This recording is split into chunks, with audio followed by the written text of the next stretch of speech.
Morning. So today is the day that I donate sperm. It's also day 2 after my biopsy and I'm pretty sore. Been walking around like a teapot since yesterday. Woke up a few times during the night just from being sore and having to pee. So I've been drinking heaps of water. I don't really know what to expect today.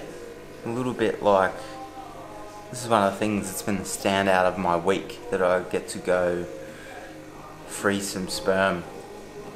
And the reason, if you don't know, is because if I go through the chemotherapy, then there's a big chance of infertility, so they like you to freeze as many sperm specimens as you possibly can before that happens, just in case when you come out the other side you're infertile, so it gives you a chance to have more children.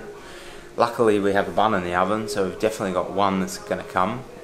They told me I've basically got to go in and get as many deposits in this week as I can before the treatment starts, which we don't know when that is yet. I've got to go back to the hospital tomorrow to figure out some of the results of the biopsy. They don't reckon all the results will be back. They said they'll definitely be able to confirm lymphoma or the origination of where the cancer started, and then maybe the subtype will be a couple of days after that, because there's like 100 different subtypes of lymphoma, and sometimes it's like a secondary cancer, so it started somewhere else and turned into lymphoma.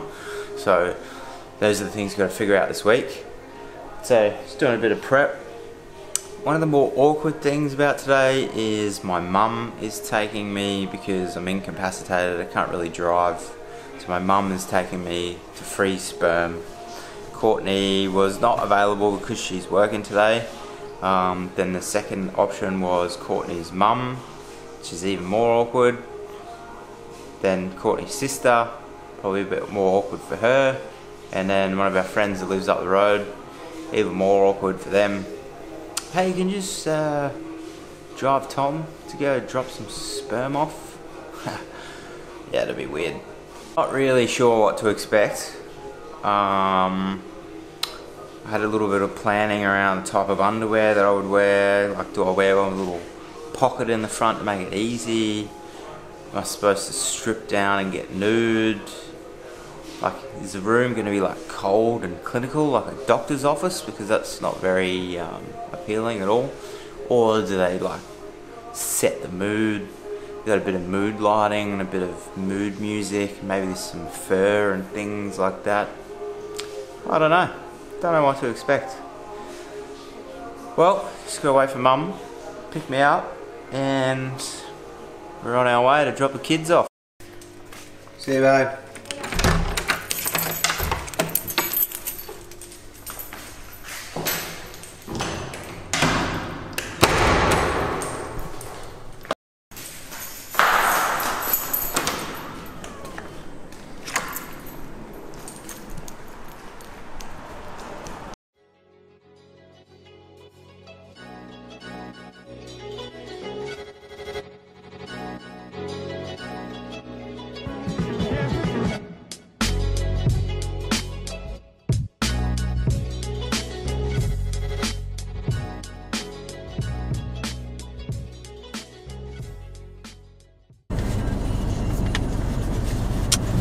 I've actually got to look it up. qrg.com.au. So, you feel a bit awkward about taking me, or? Not really. No? No. Okay. Should I, Drew? Hey? Should I? It's a bit weird for me. Well, I'm not going in with you. I'm not holding your hand. I'm glad you're not going to hold my hand. It's your job, not mine. Has to be done. Yep. How fast did they move with this whole thing, right? I know. It's just one thing after another. It's like, oh, here's the chemo rooms, here's the surgeon for the biopsy, here's the fertility clinic you got to go to this week. Well, they have and to you'll move. be back They here. have to move fast. They wanted. Well, they stuffed around enough before that. Yeah, no, but it takes time to get into the hospital system. But once you're in, they don't muck around. Yep. It's with anything really. You can look up this address. There we go. Knuckles. In here, remember? Go on.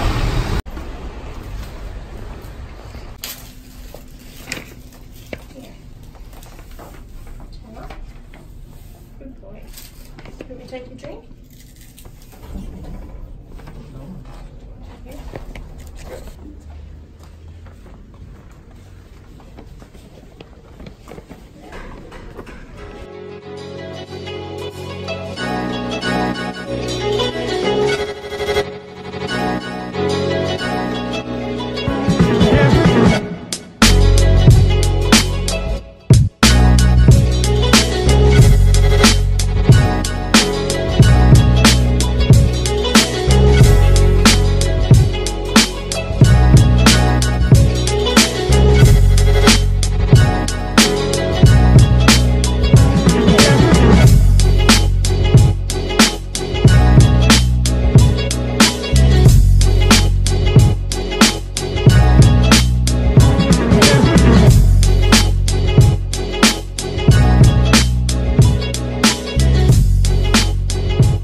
It's not at all sexy.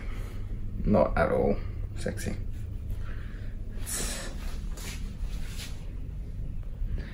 cold and clinical, like I thought.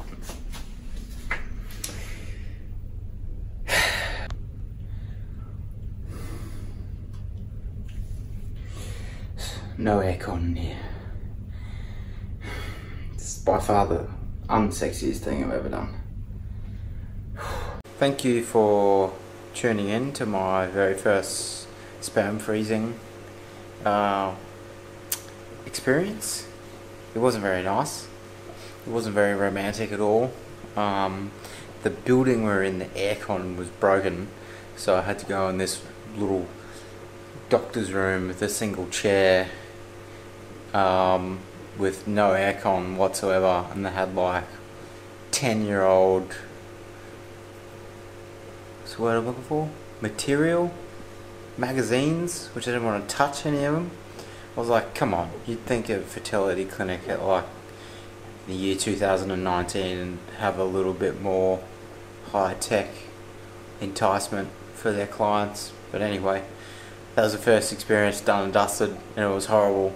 I wish I didn't have to do that again, because it was just weird and awkward, but I gotta go back in 2 days and do it again, and maybe a couple more times after that. They said that a lot of times people go in, do like 7 or 8 times before their chemotherapy, just to make sure they have enough samples, so when they get through the other side of the chemo, or if they don't and their partner in the future wants to use their samples, then they can use that at will. And that's what I've done, put Courtney's name down. So worst case scenario, if I'm long gone and not around, she can do what she wants with it.